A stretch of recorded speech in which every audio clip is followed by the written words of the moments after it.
माननीय मुख्यमंत्री जी किसी की नहीं सुनते हैं, अधिकारियों की सुनते हैं। अब तो हालात ऐसे है कि माननीय मुख्यमंत्री जी को खुद का सोचने और समझने की क्षमता रही नहीं। तो आग्रह किया हूं उनके साथ और उनके हितैषी जो हैं लोग, उनको मैंने नम्र निवेदन किया है कि माननीय मुख्यमंत्री जी को अच्छे डॉक्टर से दिखाना चाहिए। सफाई की जरूरत नहीं है अभी।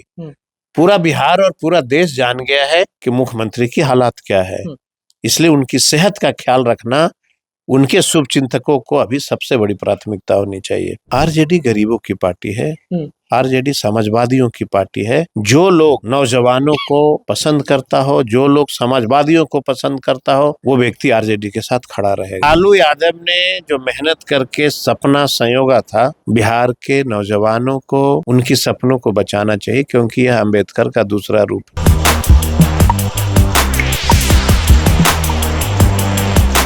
एक ही चीज गूंज रहा है, चुप्पी तोड़ो मुख्यमंत्री नीतीश कुमार। कल पटना में क्या हुआ वो आप अच्छे से जानते हैं। नमस्कार, मैं हूं अनुकुल तिवारी और आप वॉइस अब देख रहे हैं। हमारे साथ पूर्व कृषि मंत्री कुमार सर्वजीत मौजूद हैं। स्टार्टिंग में आपने बोल दिया था, आपके नेता ने भी बोल दिया था जब गर्दनी बाग पहुंचे थे, कि नीतीश जी नहीं सुनने वाले हैं। उनको नफरत है अभ्यर्थियों से, उनको नफरत है स्टूडेंट से।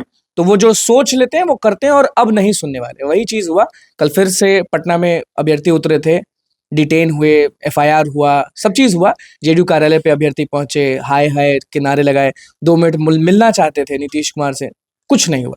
फिर से एफआईआर और फिर से वही सब चीज हुआ। बीपीएससी वाले जो आप लगातार आवाज उठा रहे थे। मैंने पहले भी कहा था कि माननीय मुख्यमंत्री जी किसी की नहीं सुनते हैं, अधिकारियों की सुनते हैं।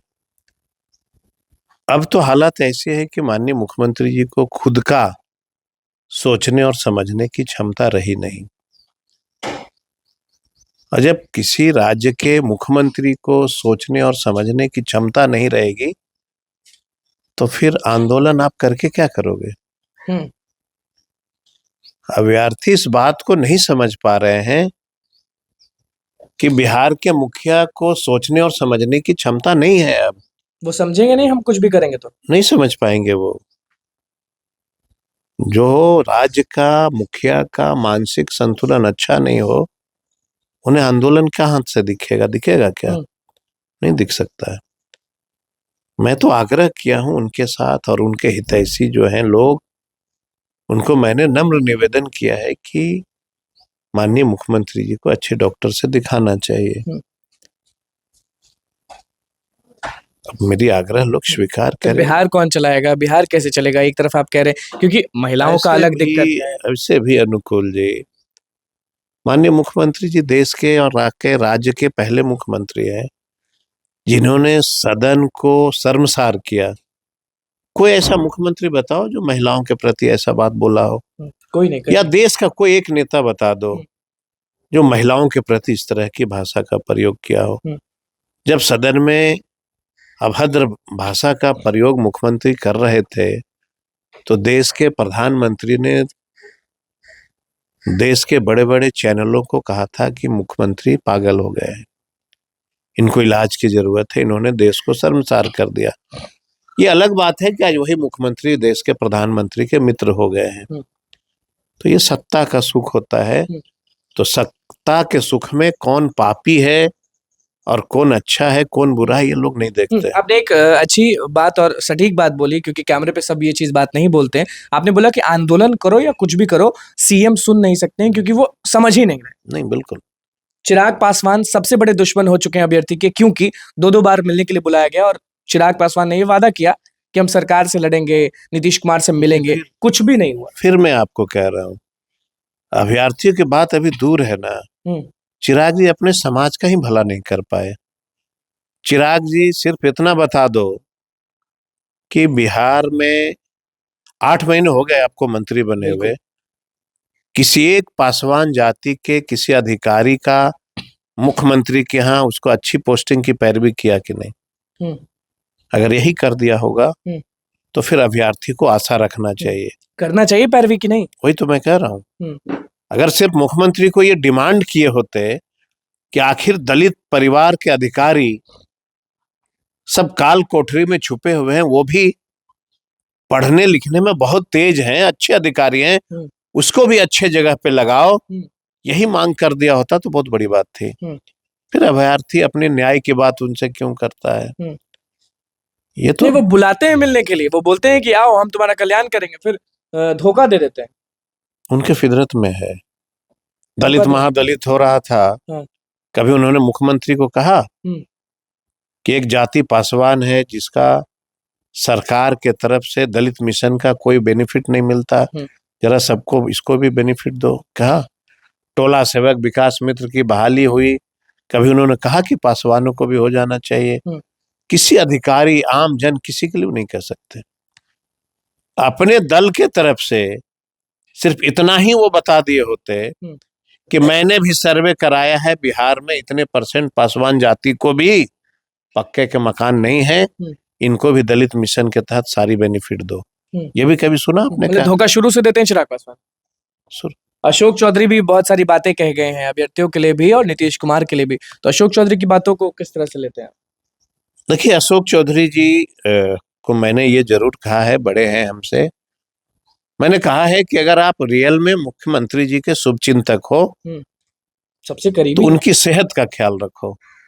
अच्छा, और कुछ नहीं बोलना चाहते हैं? मैं इतना ही कहना चाहता हूं कि अगर सच में आप शुभचिंतक हो तो उनकी सेहत का ख्याल रखो। शुभचिंतक हैं तभी तो कल ताली बजाया नीतीश कुमार ने, उसके बाद इसीलिए मैंने कहा सदन से लेके सड़क तक में मुख्यमंत्री ने अब तक क्या क्या भाषा का प्रयोग किया है।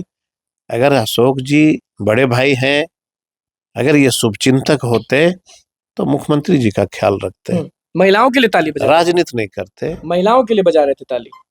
अब वो कुछ भी कह सकते हैं, इसलिए मैंने उनको सजेशन दिया है कि प्लीज सफाई की जरूरत नहीं है अभी। पूरा बिहार और पूरा देश जान गया है कि मुख्यमंत्री की हालात क्या है, इसलिए उनकी सेहत का ख्याल रखना उनके शुभचिंतकों को अभी सबसे बड़ी प्राथमिकता होनी चाहिए। कल जो हुआ, तेजस्वी यादव अभ्यर्थियों के साथ हमेशा है या नहीं है? जिस व्यक्ति का जन्म ही हुआ है लाठी और डंडों से, अच्छा, जन्म ही हुआ है वैसे, उनके फादर कोई किसी के आशीर्वाद से थोड़ी आए हैं। बिल्कुल। छात्र जीवन में लाठियां खाया है और उनको यह पता था कि बिहार में जो व्यक्ति दलितों का, पिछड़ों का, अकलियत की बात करेगा उसको जेल जाना होगा। उसके बावजूद भी कभी उन्होंने भाजपा से समझौता नहीं किया।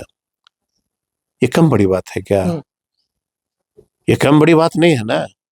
और लालू यादव और तेजस्वी यादव ऐसा कोई लीडर है तो बता दो।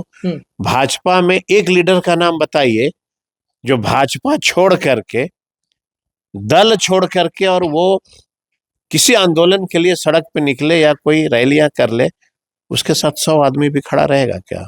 एक शख्स है गंगा घाट किनारे सत्याग्रह चला रहे, पता नहीं, काफी अलग इंतजाम है वहां पे।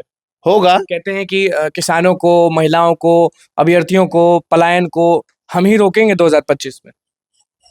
व्यापार करने का ट्रिक है। अच्छा, तो जानते होते होंगे उनका नाम तो? मैं तो जानता ही हूँ, इसलिए मैंने कहा ना कि व्यापारी है वो, व्यापार करने का कई ट्रिक है।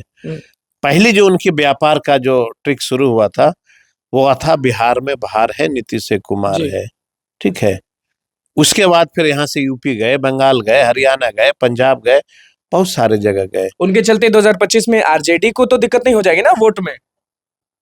आरजेडी गरीबों की पार्टी है, आरजेडी समाजवादियों की पार्टी है।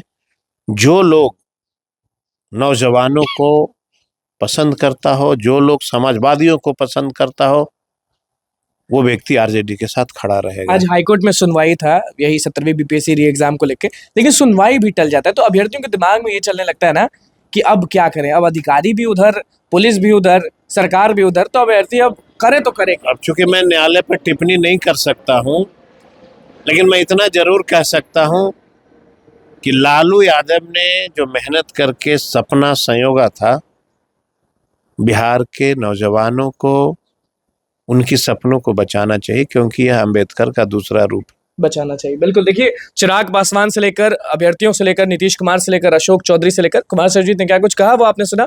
कमेंट में आप जरूर बताइएगा कि आप क्या सोचते हैं, क्या नीतीश कुमार चुप्पी तोड़ेंगे और क्या जिससे आप सभी गुस्से में हैं चिराग पासवान कुछ बोलेंगे? देखने वाली बात होगी, कमेंट जरूर करिएगा। तो बस हमारे चैनल को सब्सक्राइब करें, इस पेज को लाइक करें। कैमरामैन सोहन के साथ धन्यवाद।